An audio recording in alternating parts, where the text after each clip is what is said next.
Welcome, dear students. In this lesson, I am going to discuss Patrick Fernando's A Fisherman Mourned by His Wife.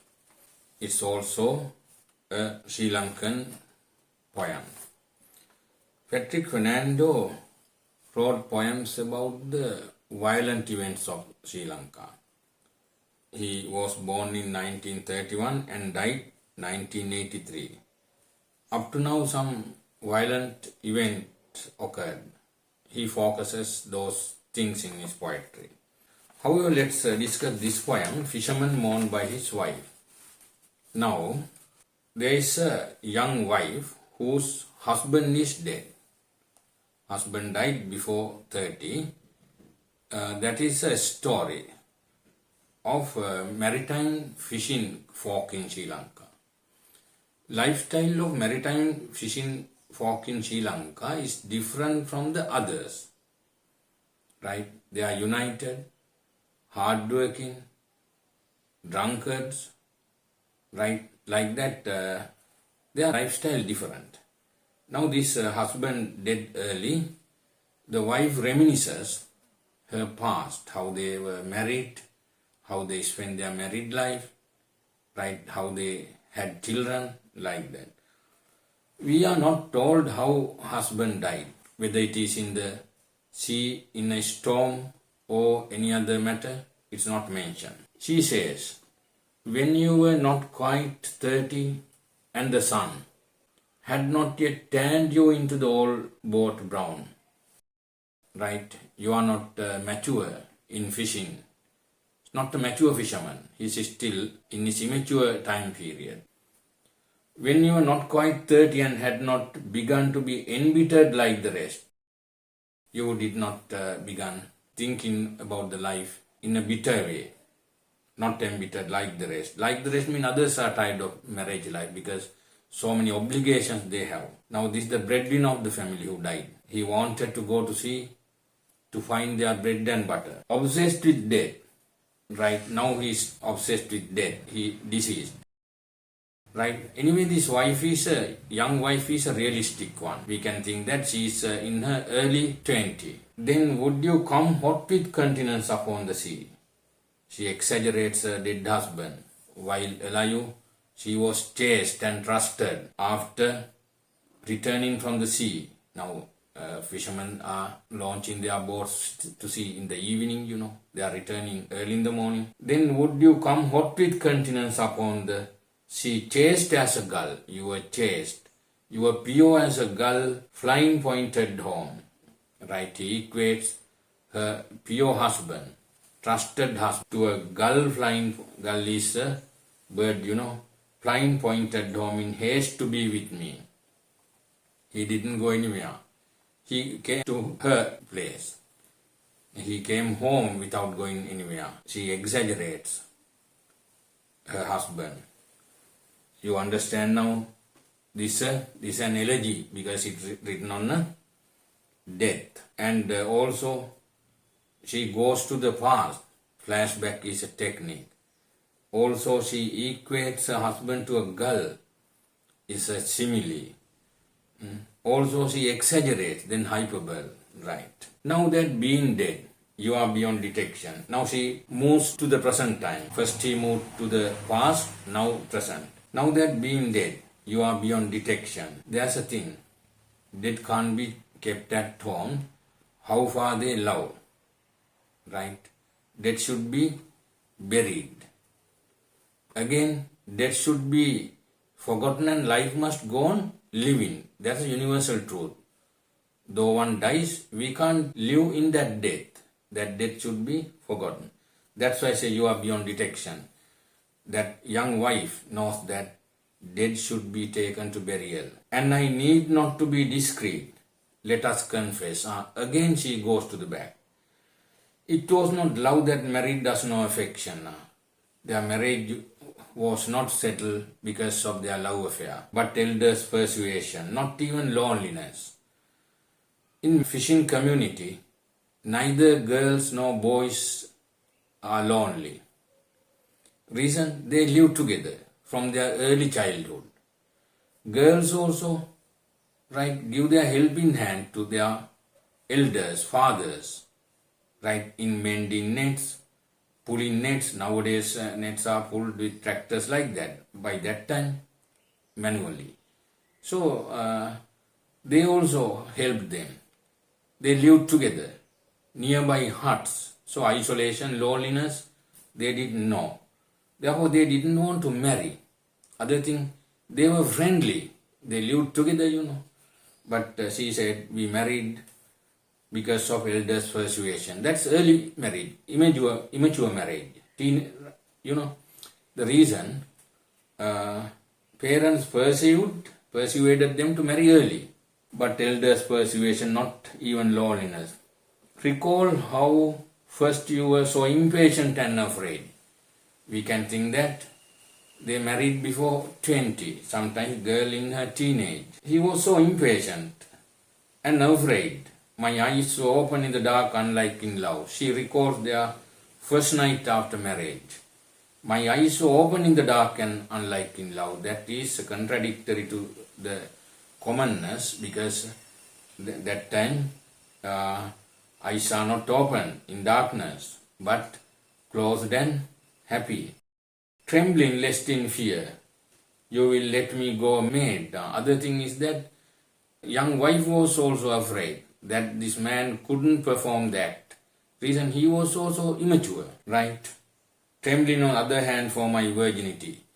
Virginity is something preserved precious in Sri Lankan culture, whatever it is, whether it is maritime fisherfolk or Buddhist society or whatever it is, girls are expected to be pure till they get married. That is cultural.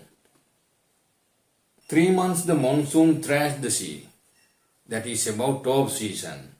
In the fishing community there are 2 seasons, off season and sea season. In Sinhala, Walale and Warakan. Now it is Warakan, right? Off season. 3 months.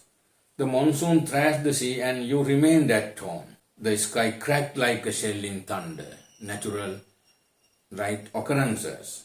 The rain broke through at last when the pouring ceased. That means rainy season ceased. The storm wind fell. When gulls returned, new, plumed and wild. When in a wind-torn flamboyant. There's a wind-torn flamboyant tree, but that is about their lives. New buds broke, I was with child, because husband continually stayed 3 months at home because of off-season, and when it ended, and again he was ready to leave for his job. What happened? She was with child. She got pregnant. My face was wan while telling you and voice fell low. They were not lovers. Therefore they were not emotional to each other. They didn't know how to share emotions and feelings. Therefore we know that the narrator, this young fisherman's wife, recollects her past. Now she said how husband stayed at home and how she had a child for the first time. And this is again rather contradictory to emotions of husband and wife when she says, my face was wan while telling you and voice fell low. That means she gave the news of the new arrival to her husband. On that occasion, her face was wan, mean dismal. No. Any mother's or wife's voice is happy, diligent and extremely excited when telling such a news to husband because they are first child. But here it is not like that. And you seem full of guilt and not to know. Husband also seemed full of guilty. That's not the way. On such occasion, he must have expressed his affection, adoration, and new hope, but here does not happen such a thing. He didn't know whether to repent or rejoice over the situation.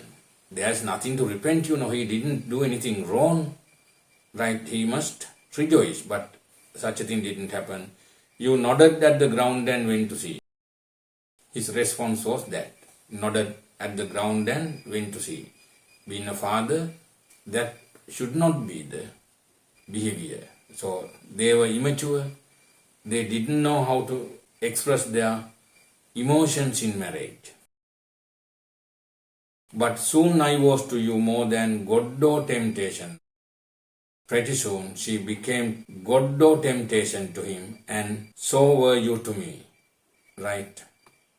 As time went on, they understood it. They became familiar with marriage.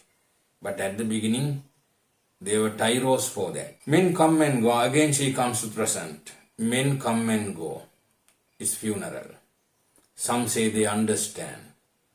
Our children weep. Right? The youngest thinks you are fast asleep. Youngest child is not aware of the death. She couldn't understand it. She thinks that father is fast asleep. There is fear and wonderment. There is fear. Why?